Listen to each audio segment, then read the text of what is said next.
The class beauty deliberately grabbed the handbag I was eyeing at the store, then raised her head and said disdainfully, "A pauper like you could stare at this bag until your eyes cross, and you still wouldn't have enough money to buy it.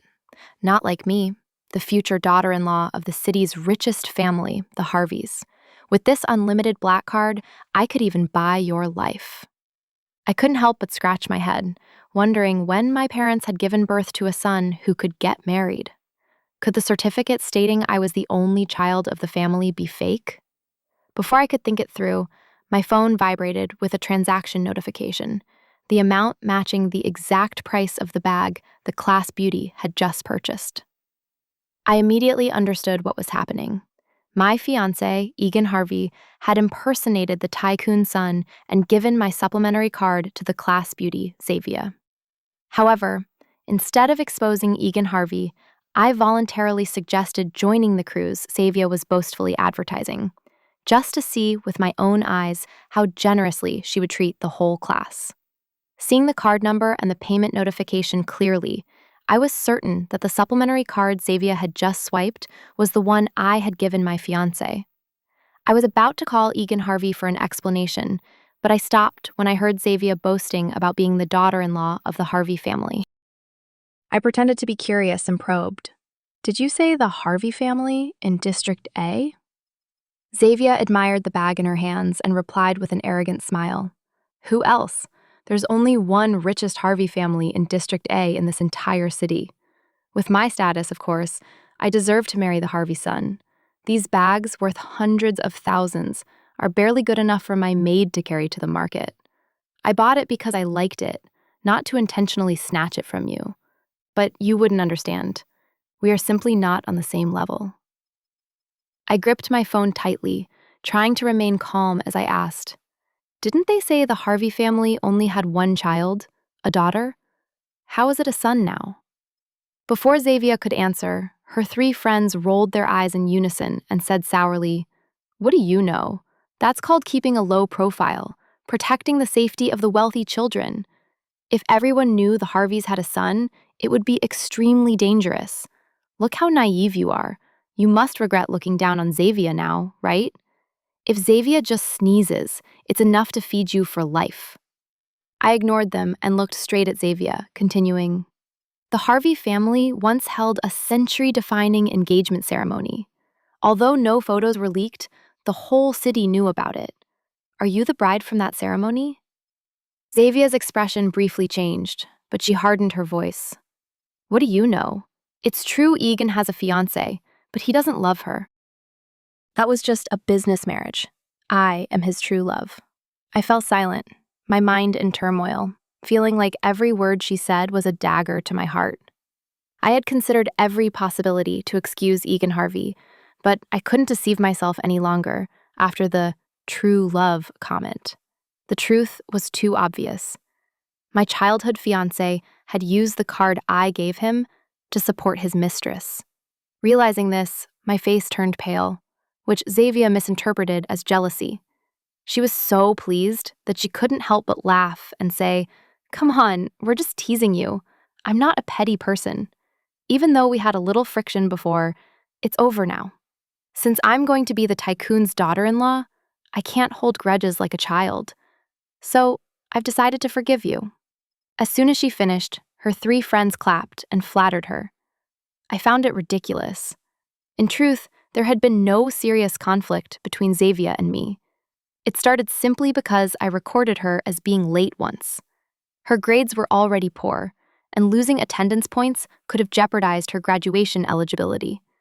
She came to me with a sarcastic tone. "I just went out with my boyfriend and forgot the time. Don't be jealous because you have no one pursuing you and intentionally record me as late."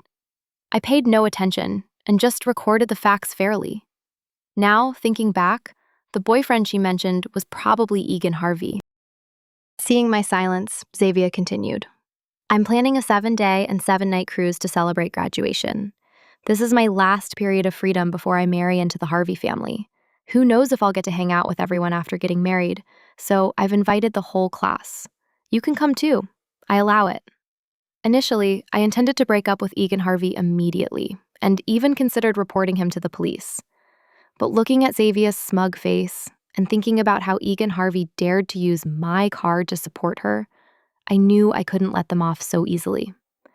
I smiled faintly and said, "Fine, I will definitely go." In the following days, I pretended not to know anything, even forcing myself to sit through dinner with Egan Harvey's family to discuss the wedding as if nothing had happened. On the appointed day, I arrived at the pier at the time Xavia specified. Nearly the entire class was present, all surrounding her, flattering and praising her nonstop. "Oh my gosh, Xavia, did you charter this whole yacht? A week must cost a fortune." One person said, "She's the tycoon's daughter-in-law. Chartering 10 wouldn't even be a drop in the ocean. Xavia will be high society now, so we can consider ourselves connected to that circle too." The chatter stopped the moment I appeared. In my view, there was no real enmity between Xavia and me, but she had fabricated stories that misled the entire class, and everyone looked at me coldly. Class Representative Linda sneered, "What are you doing here? Didn't you used to hate Xavia's dating and intentionally record her as late? Now that you know she's dating the tycoon's son, you're trying to worm your way in for a share? You really have no shame." I ignored Linda, calmly took out my phone, and sent a message to my bank manager, confirming the supplementary card was locked. Then, I looked at Xavia and quietly said, "Didn't you say we were going on a cruise? Why are you all still standing here?" Xavia tossed her head, pointing toward the yacht. "I only paid the deposit for that yacht. The rest needs to be paid before we can board. The captain just sent someone to swipe my card. It will be done soon. I know this might be the only time in your life you get to step onto a luxury yacht, but don't be too eager.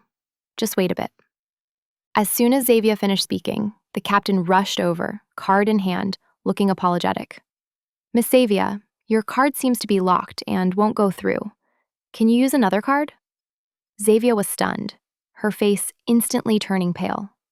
She obviously had no other card to use, but still tried to appear confident, forcing a laugh. "No way. Why wouldn't it go through? Swipe it a few more times. How could someone like me carry multiple cards when going out? I only have this one. Swipe it again, quickly. Before you say anything, you should consider who I am. I am the tycoon's daughter-in-law. Can you handle the consequences if you offend me?" Xavia's voice was arrogant, looking down on others as if bestowing a favor. The captain stood still, saying nothing. Although he wasn't from high society, he had been in this business for years and had met many wealthy people, but none of them spoke with such condescension. He knew the card wouldn't work, having tried multiple times before reporting back. The classmates, unaware of what was happening, thought the card issue was due to poor network signal. Everyone expressed indignation, speaking one after another. "What kind of business are you running? You can't even swipe the tycoon's card?" "That's right. This is the supplementary card of the Harvey family's son. It has an unlimited limit. Let alone chartering the yacht, buying the whole ship is well within its capacity." Another person angrily shouted at the captain, "Do you know who you are offending? Offending us is fine, but if you offend the tycoon's daughter-in-law, you can forget about working in this city. If you don't believe us, call the bank and see if this card belongs to the Harvey family." The captain sighed. His face was helpless. His eyes scanned the crowd and settled on me. I subtly shook my head and signaled with my eyes. Understanding my meaning, he immediately stepped aside, smiling politely. "Please board the yacht first, everyone. We will handle the rest later." Everyone assumed the captain yielded out of respect for Xavia and suspected nothing. Even Xavia was momentarily stunned. Perhaps a new sense of pride swelled within her. Was the title of tycoon's daughter-in-law so powerful that she could board the ship without the card being swiped? Perhaps because the captain was overly polite, or because the luxurious atmosphere of the yacht captivated her, Xavia grew even more conceited. She grabbed the microphone on the stage and announced loudly and ostentatiously, "There are many shopping areas on the yacht. Feel free to enjoy yourselves. Pick whatever you like. Everything will be charged to my account. After all, my card is unlimited. Consider it a thank you gift for taking care of me during college. Anyone who doesn't buy anything is looking down on me, Xavia." As soon as she finished, the students cheered loudly. Everyone was frantic with excitement, except for class representative Linda, who was slightly worried. She gently tugged on Xavia's arm and said, "Xavia, your card didn't swipe earlier. Is everything okay?" Xavia cut her off, annoyance visible on her face. Don't talk nonsense. It was just a network error earlier. I just called Egan. If he had locked the card, wouldn't I know? The friends around them scolded Linda for being a jinx and ruining the mood.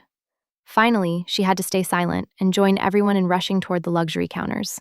After that, everyone except me entered a gold rush frenzy. No one cared if they needed the items. They bought whatever looked appealing.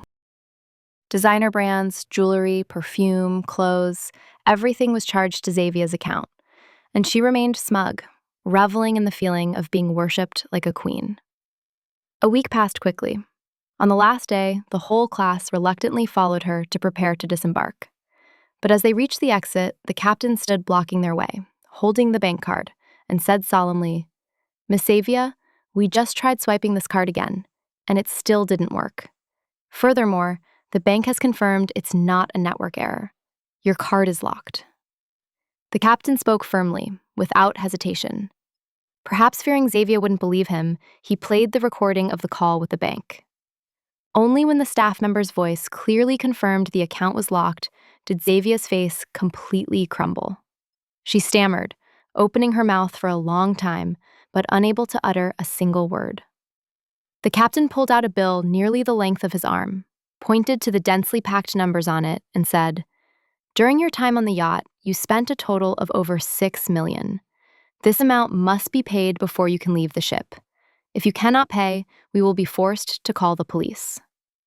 The 3 words, "call the police," instantly caused the classmates to panic. "Don't call the police.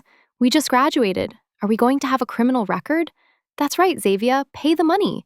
If you hadn't told us, none of us would have spent like this. I'm poor. How can I pay $6 million?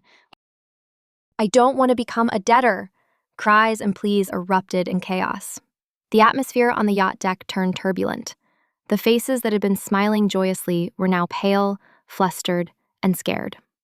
Xavia also began to panic, confused about why her unlimited card was locked. But remembering she was Egan Harvey's true love, she quickly regained her composure. "Don't be afraid, everyone. It's probably just a glitch. I just called my husband. He's coming soon. When he arrives, he will definitely pay everything. There's absolutely no need to call the police." Hearing her, the friends reluctantly calmed down, their eyes fixed on the pier. About 20 minutes later, a man stepped onto the yacht. Xavia cried out joyfully, "Honey, I'm here." Although I already knew her husband was Egan Harvey, my heart still tightened, and I clenched my teeth when I saw him step onto the ship. Xavia rushed over, looking like a wronged, poor wife, her voice choked. "Honey, why did the card you gave me get locked? I wanted to treat my friends for graduation, but it wouldn't swipe when I went to pay. It's so embarrassing." Egan Harvey was confused at first, but when he looked down at the number on the card, his face instantly turned ashen. His voice was clearly panicked. "Who told you to use this card? I told you I transferred money to you. Why did you take this card?"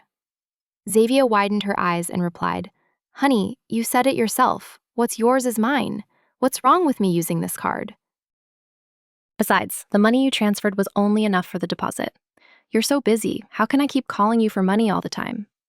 Anyway, isn't it natural for a husband to give his wife a supplementary card?" Seeing Egan Harvey about to say more, Xavia lowered her voice and urgently whispered, "Don't speak loudly. My friends are all here. If you don't pay and they post it online, it won't just be me who's embarrassed." Egan Harvey quickly realized the situation, forced a smile, and said, "I didn't mean that. I just thought the card was lost, so I asked the bank to lock it. Everyone, don't worry. What Xavia said is true. I'll call the bank manager to unlock the card right away." He took out his phone and dialed a number. Within a few seconds, my phone rang. Egan Harvey instinctively looked over, and when his eyes met mine, his face froze, turning as white as paper. Egan Harvey's voice trembled, clearly surprised and panicked. "Carol, why are you here?" I decisively hung up the phone, walked up to him, and smiled faintly. "What's wrong? Don't you know? Your wife and I are classmates. Aren't you going to introduce us?" My words were soft but full of mocking innuendo. Even a fool would realize that the relationship between Egan Harvey and me was not simple acquaintance. The classmates, already terrified about the $6 million, now felt like they had stumbled upon a drama, immediately forgetting their worries and bursting into gossip. "Wait, What does that mean? Does Carol Maris have a scandalous relationship with Xavia's husband? Oh my God, this is real drama. I knew it. Why did they seem to hate each other so much? So they're rivals in love? Now I understand why they don't get along. So who is the real tycoon's daughter-in-law? Who is the legitimate partner? And who is the mistress? Xavia immediately shielded Egan Harvey. Her voice was shrill and provocative. Do I even need to say it? Of course I'm the legitimate one. She's the mistress. Otherwise, why would I have the supplementary card and she doesn't? I was wondering why you, who always look down on me, agreed to join the cruise. So you came here to steal my man. Don't dream about it. Egan and I haven't officially registered our marriage yet, but I've already met his parents and relatives. Besides, I'm carrying the Harvey family's flesh and blood in my belly. The entire yacht erupted in a sensation, the whispers rising like wind. Egan Harvey was so flustered that he could only scratch his head, unsure what to say. I calmly watched the scene, offering a cold smile. Fine. I wish you two 100 years of happiness and the quick arrival for your precious son. With that, I turned to leave. But Egan Harvey urgently pulled my arm, dragging me aside, his voice low and rushed. I really didn't know you and Xavia were classmates. If I had known, I absolutely wouldn't have gotten involved with her. I raised an eyebrow and sneered. Really? You don't even remember which school or class I attended, and now you're blaming me? Egan Harvey hastily waved his hands. I didn't mean that. Actually, Xavia's just a poor student I sponsored, and the baby was an accident. I didn't tell you because I was afraid you'd be upset. Don't be angry. Xavia is simple, unlike you, who grew up in luxury with money since childhood. Now is not the time to argue. Quickly unlock the card and pay the bill first. Do you want people to know your fiancé betrayed you? Aren't you afraid of losing face? I looked at the man in front of me, who dared to shift the blame after betraying me, and felt nothing but bitter amusement. In truth, Egan Harvey and I were not equals in status. He was merely the son of our family's driver. When my mother gave birth to me, my father, out of love for his wife, had me take my mother's surname and registered me as the family's sole child. Since Egan Harvey and I were very close growing up, and he always seemed gentle and protective of me, my parents once considered marrying me off to him later. The Andrew family naturally did not object, even voluntarily changing their son's surname from Andrew to Harvey to be a suitable match. When I was 20, the two families held an engagement ceremony, planning for us to marry after I graduated from college. But now, standing before him, all those memories felt like a cruel joke. Seeing my silence, Egan Harvey seemed panicked and desperately grasped my hand, pleading, "Say something." I looked straight at him, giving a light, icy smile that seemed to freeze the air around us. Finally, I couldn't hold back. I slapped Egan Harvey hard and said, "Don't just stand there watching. $6 million is not a small amount, and I won't pay it. You disgust me, truly. We're finished." Egan Harvey was furious, but no matter how much nerve he had, he didn't dare hit back, and I wanted to hit him a few more times. But at that moment, Xavia rushed over again, shielding Egan Harvey behind her, and shouted, "Carol Maris, don't be so excessive. You're just a shameless mistress. What gives you the right to hit my husband? If anyone is entitled to hit him, it's me, his official wife. You should be grateful I haven't touched you yet. I warn you, get out of here immediately, or don't blame me for being rude." Egan Harvey couldn't stop Xavia, but he also didn't dare let her say anything more. He finally slapped her across the face and yelled, "Shut up! If you hadn't used the card recklessly, we wouldn't be in this mess." Xavia stood there. Her face was deathly pale, nearly collapsing. The classmates watching gasped and began whispering, wondering if I was the legitimate fiancé after all. Not wanting to be the center of baseless rumors, I grabbed a microphone nearby to clarify. Since things have reached this point, I need to make things clear to everyone. Xavia claiming to be the tycoon's daughter-in-law is false, because my parents only have one daughter, me. There is no son. Egan Harvey is merely the son of our family's driver, He borrowed my family's name to deceive Xavia and is completely unrelated to the Harvey family. I looked directly at the stunned Xavia and continued. I reminded you before, the Harvey family only has a daughter, and she is engaged. If you think I am the one who intruded into your relationship with Egan Harvey, you are very wrong. We have been engaged for a long time. You are the one who intruded.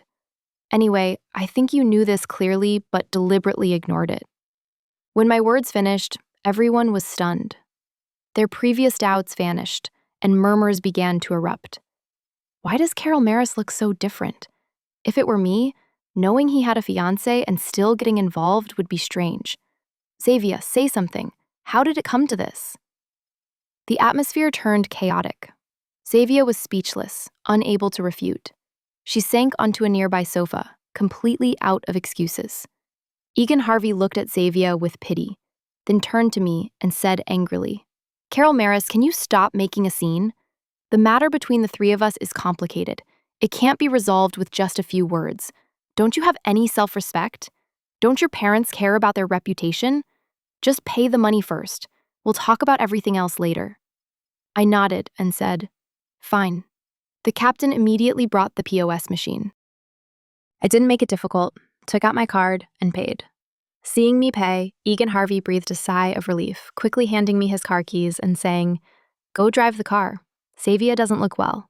This is all my fault. We need to take her to the hospital. I said nothing, silently taking the car keys, then turned and left the yacht. Everyone had seen enough drama, and feeling satisfied with the excitement, they followed me down. But they were stopped by the captain at the gangway. He said, I apologize. Miss Carol only paid for her portion. The money owed by the rest of you is still unpaid. You cannot leave the ship. I just smiled, turned back, and waved goodbye to them. Loud shouts of anger erupted behind me. I paid no attention, got into the car, and drove away immediately. I had more important things to do. I didn't need to personally witness the ending of this farce. Before long, the captain sent me a report on the subsequent events. As I predicted, things unfolded exactly as expected. Although Egan Harvey had been engaged to me, to maintain his male ego, he dared not use his family's money. $6 million was an astronomical figure for him, so he started suggesting dividing the cost among everyone. But $6 million was not $60,000. No one could afford to pay it. The entire class turned on him and Xavia, cursing and reviling them viciously. Some even threatened to post everything online for the world to see. Finally, out of options, Egan Harvey drained his savings, but still couldn't cover it all. So he had to call his parents. The elderly couple had to empty their life savings to pay off the debt. Watching the video the captain sent, with Egan Harvey's face as black as a pot, I couldn't help but laugh. The yacht was a property of my family, so I considered this an act of reclaiming the money he had tricked out of me. The so-called digging one's own grave must be exactly this. As soon as I put down my phone, Egan Harvey appeared, dragging his parents and Xavia, whose face was ghostly pale and looked about to faint. Seeing me, Egan Harvey paused, but quickly regained his composure. I understand everything now. You knew about the bag purchase, right? Don't you think you went too far? Now everyone is calling Xavia a mistress, and she's so distraught that she's having contractions. You need to apologize to her immediately. His father, Mr. Neil Andrew, gently tugged his son's sleeve and said, Don't forget the most important thing, the money. Egan Harvey immediately nodded. Right. You still owe me $6 million, the money you let the captain collect. I burst into laughter, a laugh full of mockery. Perhaps I had treated him too well that he forgot his true identity, thinking I couldn't live without him. Before I could reply, Xavia spoke weakly, sounding like she was reciting a tragic play. Carol, I understand. You think I'm with Egan for money, but that's not true. I am sincerely grateful to him for helping me these past years. I want to bear his child because of gratitude, not greed. I know he has a fiancé, but I never intended to fight for that position. Just being near him is enough for me. Her act of self-sacrificing love made me laugh, and I applauded, saying, Well done. That was beautifully said. even a wicked woman like me is nearly moved to tears by your performance." My comment caused everyone around to hold their breath, but the one truly moved was Harvey. His eyes were reddened and his voice trembled. "Carol, look at yourself, and then look at Xavia. Why can't you learn a little from her? Why must you be so stubborn, so possessive of me?" I rolled my eyes and replied coldly, Harvey, have you forgotten? I never possessed you. I made it very clear on the yacht yesterday. I'm withdrawing from this twisted relationship. I'll grant you two your wish." As soon as my words ended, Harvey's face turned pale. His mother, Mrs. Adelaide, quickly stepped forward and grabbed my hand, pleading desperately, "Carol, don't talk nonsense like that. Don't worry, you will always be Egan's lawful wife. You know he's just your family's son-in-law, and the children will take your surname. He only wanted the Andrew family to have an heir. Don't take it to heart. Xavia is just an outsider. You are family." I let out a cold laugh, forcefully pulling my hand away from hers. "Perhaps you are mistaken. The name change back then was done because you people begged and pleaded for it. It was from your own mouths that you said the Andrew family wouldn't be where they are today without the Harveys. You cried and knelt to ask for the name change. Now you complain that the Andrew family has no heir? Change it back then. I won't stop you." Harvey's and Adelaide's faces hardened. Neil Andrew became furious, pointing a finger directly at me and shouting, "Carol Maris, don't push your luck. Do you think you can do anything you want just because you have some money? Don't forget my son's contribution. Would your family's company be where it is today without him? If you dare to break the agreement, I will bankrupt your family. Do you hear me?" I smiled faintly. A big claim. My parents worked hard for half their lives to succeed. It has nothing to do with a parasitic son-in-law who has no real capability. If there's any credit, it belongs to my parents, not to you people who lived under my roof. My words made all three faces immediately darken. Adelaide was still unwilling to give up, interjecting, "My son is so outstanding. He could marry anyone he wants. If you didn't have money, would you be worthy of him?" Perhaps that comment gave Harvey back his confidence. He crossed his arms and smiled arrogantly. "All right, Carol, stop making a scene. You live in high society. Don't you know it's normal for a man to have a red flag at home and colorful flags fluttering outside? Xavia is obedient. She won't bother you. Let's just get married as planned. You don't have to worry about losing me. After all, your parents need me, and your company needs me." I didn't bother listening further and immediately interrupted him. "I'm sure you haven't been to the company this morning, have you? Let me inform you clearly. You've been fired. And no matter how talented you think you are, this country does not lack talented people. You are only special because no one else is foolish enough to be like you." Harvey stared at me for a long time, then sneered. "If I didn't know you, I'd think you were serious. The company may belong to your parents, but I am the pillar. No one can fire me. If you want to break up, just say so. Don't play games to threaten me. If you really want to cut ties, why didn't you just ask the butler to send us the eviction papers instead of standing here waiting for me? You're just trying to scare me into leaving Xavia." Hearing him, his parents' expressions relaxed. Neil Andrew lifted his head and sneered, "It's all your father's fault. He only cares about his wife, having only one daughter, and taking the mother's surname. With all the assets the Harvey family has, how can they maintain it without a man to inherit? Everyone at the company knows my son is the designated heir of the Harvey family. Who would dare to fire him?" Once he changed to the Harvey surname, he became the Harvey family's son. I smirked. My eyes were cold as ice, my voice slow but sharp as a knife. "Is that so? Too bad. As of this morning, the Harvey group has changed its heir. The new heir is the sole daughter of this family, and the Harvey son you speak of is now merely an outsider." Xavia gently rubbed her belly, a trace of smugness in her smile. "Will such a large enterprise be managed by you alone? I'm not sexist, but the baby in my belly is a boy, Carol. If you prefer a daughter, have a few. I will teach my son to love his younger sisters." I nearly burst out laughing. In my heart, I secretly applauded. They truly were cut from the same cloth.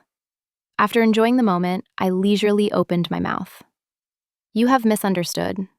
This mansion is where I allowed you to live, but the ownership still belongs to me. I came here today only to kick you out." I pointed to the staff packing luggage nearby and continued. "If you hadn't insisted on me apologizing, you probably would have noticed they are packing your belongings." It was only then that the four of them realized I wasn't joking and truly intended to end all relations. Neil, Andrew, and Adelaide rushed toward the bedroom. Soon after, ear-splitting screams erupted. "Where is my jewelry? Give it back to me. Those are the Andrew family's possessions." I rolled my eyes. "Your possessions? It seems you've forgotten who you are." "I gave those things to you. What I give, I can take back." I continued. My voice was cold. "Not just this mansion, but the cards, the cars, everything you are using, I have reclaimed. If you disagree, feel free to sue. I have money, time, and the group's legal team is quite idle." Harvey was silent. Xavia, on the other hand, was frantic, turning to question him, shouting, "What exactly is going on? You said you were the driver's son, but the company couldn't function without you? You said you were a second-generation rich kid and could still be independent even after leaving the Harvey family. Now what? You don't even have a garage. Is this what you call independence?" I smiled, gently reminding her, "Don't get agitated, Xavia. My family's company runs smoothly without anyone. No one has the power to bankrupt my family. You said you didn't care about money, only loved the person Harvey, right? Well, I am granting you your wish. He is now dirt poor, but the person is still intact, just as you desired." My sarcastic remark left Xavia speechless. She could only stammer, looking at Harvey. "Tell me, is what Carol said true?" Harvey suddenly pushed her hand away, knelt before me, and begged abjectly. "Carol, I was wrong. I know I was wrong. I was seduced by this woman, but my heart only belongs to you. I will cut all ties with her immediately. Please don't kick me out. I truly cannot live without you." Neil, Andrew, and Adelaide also ran out of the bedroom, crying and nearly fainting. They no longer dared to be aggressive, bowing their heads and pleading, "Yes, Carol, this is Egan's fault. But mistakes can be fixed. He only made a mistake that any man would. A prodigal son who returns is worth more than gold. We guarantee it. He will never do anything wrong to you again. You went on the cruise and set up this drama just to make him regret, didn't you?" I looked at the three people kneeling before me, the corner of my mouth turning up in a smile as cold as ice. "Do you really think I want to prolong this drama? No. Today was not for me to wait for him to regret, but for me to end everything." Even Xavia knelt down and begged, "Carol, I regret it. Consider yourself the winner. I know I was wrong. I shouldn't have been greedy for money, and I definitely shouldn't have deliberately intruded as the third party. I can leave Harvey and give him back to you. I won't keep the baby either. Just give me a sum of money and I will go abroad and never bother you again." The noisy crying made my head buzz, so I snapped quietly, "Silence, all of you." I stated clearly, "I have money, but I am not stupid. I went to this extent only to make you pay the price, never intending to pick up trash again. The so-called can't live without me truly means can't live without my money. You are all adults. Things have come to this because of your own actions. It has nothing to do with me." Finished speaking, I signaled, and the bodyguard standing by immediately stepped forward, escorting each person out. In an instant, the mansion became silent again. After dealing with everything, I immediately boarded my private jet and flew abroad to rest. Because of the incident on the yacht, Xavia and Harvey became the hottest topic in the class chat group. I did not participate, but I knew all the developments through the others. Egan Harvey was fired from the company by my parents and blacklisted across the entire industry. He called me over 100 times and sent over 100 apology messages, all of which I ignored. I knew he wasn't truly remorseful. It was just a survival strategy. Ignored by me and my parents, Egan Harvey finally realized that returning as the golden son-in-law of the Harvey family was impossible. In despair, he blamed everything on Xavia, even physically abusing her despite her pregnancy. Xavia was not one to back down. She called the police and publicized the truth of how she was deceived online, making the Egan Harvey family societal pariahs. Xavia even started a live stream, leveraging the image of a woman who had seen the light to earn money. In the group, many guessed I would intervene, but I did nothing. Dealing with someone like Xavia would only dirty my hands. Moreover, without her, I might have actually married Egan Harvey. In the end, she could be considered my savior from a terrible mistake.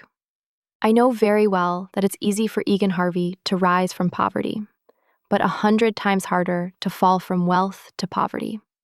He thought his current misery was Xavia's fault, failing to realize it was his own retribution. I just needed to sit back and watch the dogs fight, enjoying the show. Besides, I had more important things to do. After Egan Harvey's betrayal, my parents also realized that relying on oneself is better than relying on anyone else. A person's heart is a mystery. They brought me back from abroad, coaxing and pressuring me to take over the company. But I was not afraid, because I knew women are no less capable than men. The company Egan Harvey once managed, I could manage too, and even make it more successful and brilliant.